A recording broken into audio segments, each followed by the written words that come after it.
We beat Trump. Now we have to save democracy. Meagan Hatcher-Mays joins the Thom Hartmann Program. Check it out, leave a comment, ding the bell, share it with your friends and family, and subscribe. This is Meagan Hatcher-Mays, a lawyer and director of democracy policy for Indivisible.org. Megan's Twitter handle is Important Megan, or Indivisible Team. And there is a great piece over on their website about, building a progressive America. Megan, welcome to the program.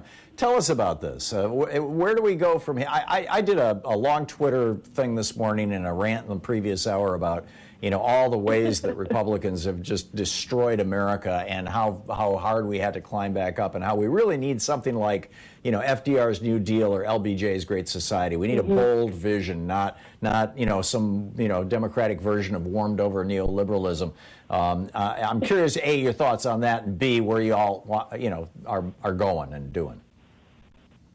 Yeah, so the first step was getting Trump out of office. So we did that. That was exciting, even though he was living in denial for a little while after the loss, up into, current day.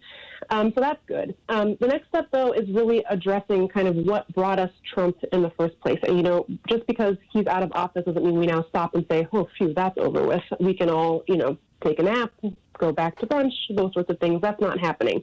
Because a healthy democracy would never have elected Trump to the presidency in the first place. So we really need to go back and look, how was this country designed in such a way to give so much power to guys like Trump? And what can we do to finally create a democracy that actually works for everybody? So that's going to be the big fight going forward. It's going to be challenging depending on what happens in Georgia, but that's the fight kind of over the next year, 2 years, and probably 4 years, is to really start to look at what we can do to kind of undercut the influence of super powerful, businessmen types like Donald Trump, and really start to give power back to the people, probably, for the first time ever in the history of this country. So that's what we're aiming to do at Indivisible over the next year and many And more. I want to tip my hat to you all. I mean, I've been flogging, as in promoting, mentioning frequently Indivisible over the last 6 months, or actually probably much longer than that. But, as a place to go if you want to be an activist in this election, and they can help you out with everything from, get out the vote to phone calls to whatever. And y'all did just yeoman's work. It was just extraordinary work. And yes, we beat the Orange Monster. But what do you say to those people? In my lengthy Twitter thread this morning, I mentioned this, that the big job that we have now is to move the Biden administration. And, a couple of people tweeted back saying, number one, oh, it's useless, give it up. Joe Manchin's already said he won't even vote for overturning the filibuster. So even if we get both those Georgia seats, it won't matter. And somebody else responded saying, what, are you trying to take down, the few Democrats, that we have in some of these red districts, and, you're going to hurt the party if you keep pushing progressive stuff. My response to that is, when you poll the American people on the policies that they want, you find more than 70% support right across the board, including majority support among Republicans, for increasing the minimum wage, for a national health care system that covers everybody with, health care as a right, for doing away with student debt, for making college available to everybody in the United States, for rebuilding our infrastructure, for reducing our dependence on fossil fuels and replacing it with green energy. Every single one of these steps that are the core of the progressive agenda that is portrayed as so radical, oh my God, it's Alexandria Ocasio-Cortez, she's going to be the end of America, actually are supported by the majority of Americans and the majority of Republicans. So I don't get where this is coming from. Yeah, I'm really glad you brought up the minimum wage. We have very good data on that, right? Which is that Biden lost Florida, but the minimum wage increase that was on the ballot won by a lot. Democrats should be owning that lane. We should be owning the economic justice lane. Republicans have nothing to offer when it comes to better wages, fair treatment at work. None of that stuff is in the Republican platform or on their agenda. If it were, we would have passed COVID relief, a second COVID relief package, and we haven't done that. Republicans haven't done that.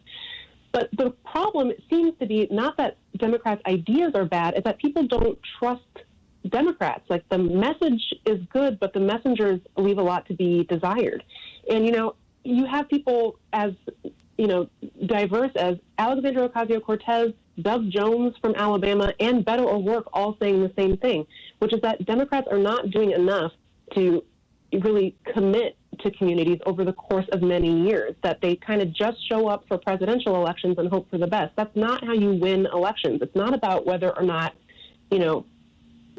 Democrats or socialists, or whether defund the police lost us House seats.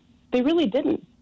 It's because Democrats aren't owning the lanes that we should be owning. They're not making the case to voters, and instead they're succumbing to bad faith Republican attacks, which is to say Republicans are going to call anything Democrats want to do socialism, regardless of what it is. And we have no response to that because people don't trust the messengers conveying the message. And I think you see that in a place like Florida, where minimum wage increase, hugely popular. Supposedly that's a big progressive idea.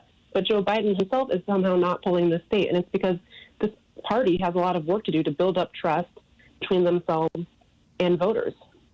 Yeah, I get that. And there's a certain schizophrenia because we do have, let's just admit it, there are some Democratic elected officials who are taking big money from big corporations and basically doing Republican. This is Joe Lieberman took $1.2 million from the insurance industry and then killed the public option.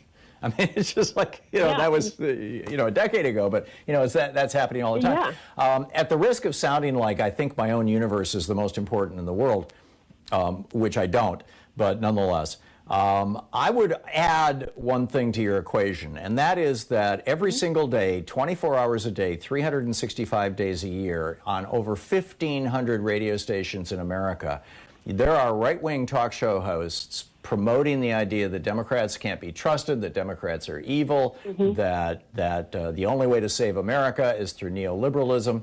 And they are building relationships. People think right-wing, people think talk radio is about information. It's not. It's about relationships. It's between the host and the listeners, and between the listeners and each other. Communities form around radio. Completely. And we have nothing like this on the progressive side. Our show is on, a couple of dozen major, commercial radio stations in big cities. We've got a few. We're on Pacifica stations all over the country. We're on Free Speech TV. We're on Sirius XM, which is huge. But there are huge chunks of America where if you don't have a satellite radio receiver, like virtually the entire South, you cannot get even one progressive voice.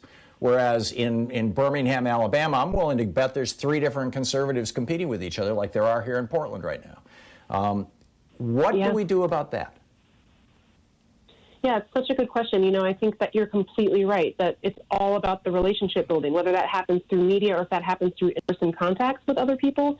For whatever reason, Democrats are not cutting through these relationships that more conservative or even independent voters are making with sort of more extremist voices. And so I think what I was suggesting, Clear Channel was up for sale 2 years ago for $1.1 billion out of bankruptcy. Yeah. And I wrote an op-ed to Tom Steyer saying, why don't you buy the damn thing and put progressive radio on 900 radio stations? I'm serious. Yeah.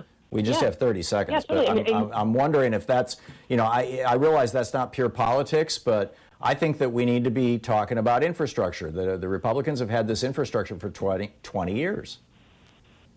Yeah, and I think that what we're seeing now, particularly with Facebook and some other social media companies, is that people are in a sort of a feedback loop where they're just reading things and trusting things that validate what they already believed instead of reading things critically to think, yeah, I might change my mind about that.